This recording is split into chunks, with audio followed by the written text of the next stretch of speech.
Hey, What's up? Jones, How are you you? doing?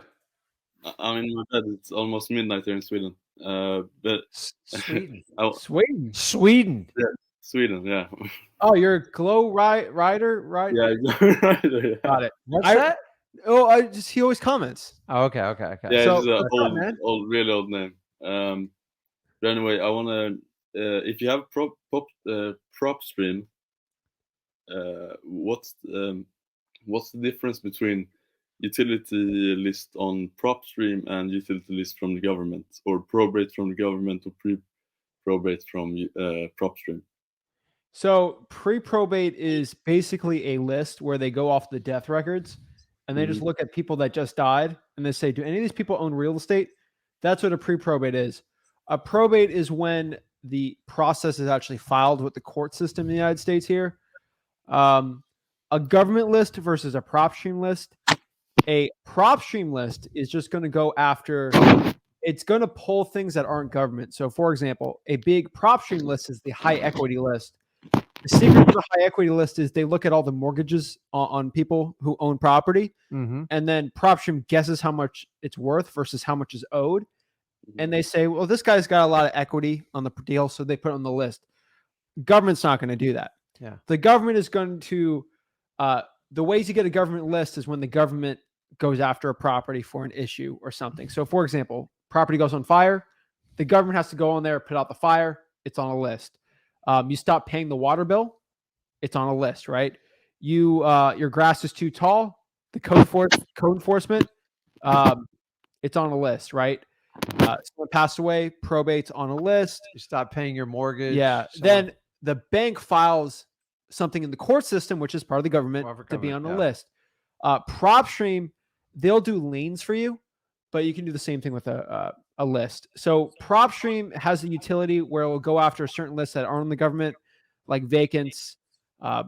They just make it easier. It's just a service. It's super convenient, and for someone like you, international, you can search U.S. data. Like once you figure out how to use the filters and everything, but you get a VPN. like it's amazing because you don't have to know anything about like our culture or anything, and like you can actually put a list together. But government lists, you do the same thing, and even with a VPN, it's even easier. So it's like you're good to go. Yeah, because when I pull the government list, I pull fire, code, and evictions. Yeah, so the fire list, it's hard to pull online. You probably have to call for that or do an email. Email's probably best, honestly. I tried doing that, but it directed me to the Open Records website where you. Oh, okay. Perfect, man. Yeah. But yeah, those are the difference. It really depends on your budget. Like if you're just getting started, I'd probably just do government lists. Yeah. How's real estate in Sweden? Regulated. Oh, no idea. I'm just 19, you know. Just thought I'd give this a shot. But also, when you're researching markets, how do you find like the top dogs, so to speak? Like top wholesalers? Yeah. Any tips?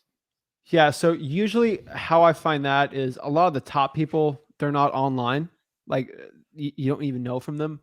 There's a couple guys out there I know they're like making $50 million a year in wholesaling. Like you're not going to hear about them.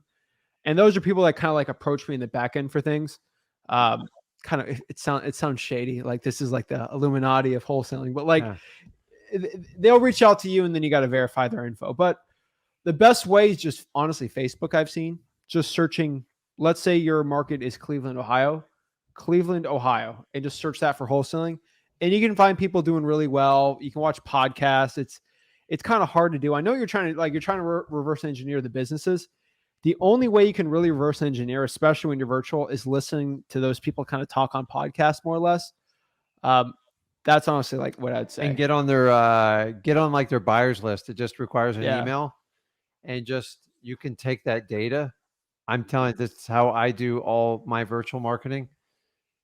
This business, the wholesalers like to brag a lot. So if they got 8 deals under contract and like they're all in 2 zip codes, I can put 2 and 2 together. I can track them for a few months and go, okay, this guy only markets in these zip codes. They're working. That saves me from just going out trying to figure out if his market's going to work. I'm still going to test it. I don't trust all their data, but just find out where other wholesalers are working. Remember, just because it's on the internet doesn't always make it true.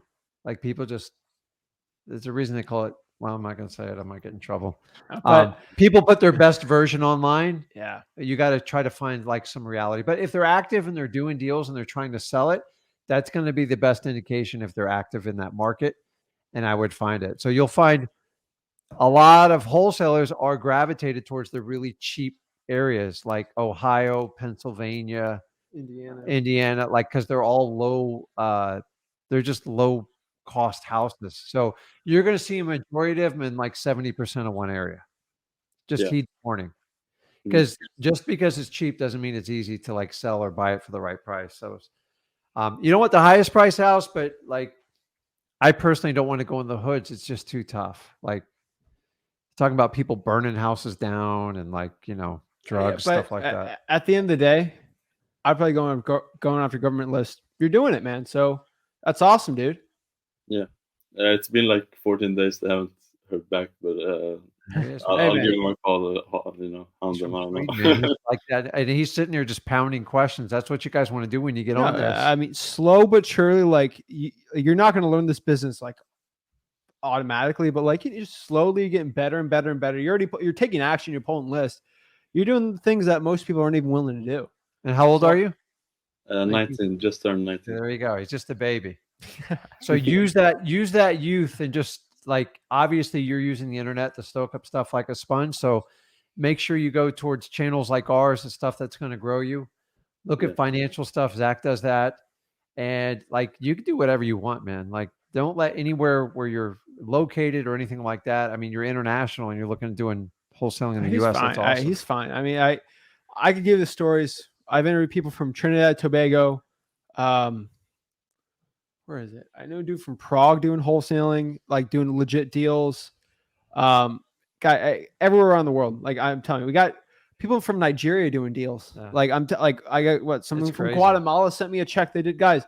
Australia, Graham. Shout out to Graham Solomon. You're going on this podcast Saturday. Yeah. Like he's from Australia. Like it's a global economy, guys, dude. It's global. There's no other ways around it. You're fine, man. Like the only thing that when you're doing virtual that you need the most of, which I can't teach you, is confidence. Yeah. Once you get confidence, you're going to be fine. And confidence is not an accent. Confidence is not how old you are. Confidence is how sure in yourself you are, in your soul, that you can help somebody out. And just buying out, you're locking up a property and you're selling it to a buyer. You're fine, man. Yeah, my heart is pounding like crazy over here.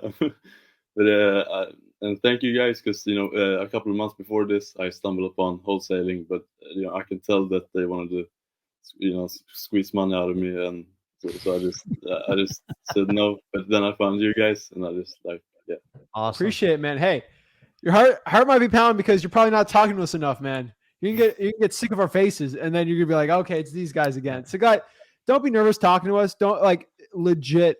The more confident you are, like talking to sellers more. So that's good. You're pulling the list. Have you started cold calling? Doing any marketing? Yeah, a little bit, but the skip chasing costs are, you know, really high. True people search.com.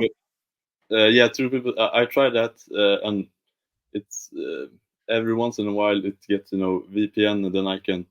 It says, yeah, you have a VPN, you can't use this website, and then I gotta wait a couple hours. But when I get this government list, I'm just gonna put my money aside. Skip chasing. Have you used a VPN where you just switch the servers? No. What server is your VPN in? It's in New York. That's all I know. Dang, that's crazy. True people search sees that. I mean, it's free, so they're. I use a VPN, and mine's in Colorado or something. But all right, but just keep playing around with it. Keep playing around with it. There's always a workaround. But dude, I love it, man. Keep it up, dude. Keep consistent, and it's midnight. Better get it going to bed, man.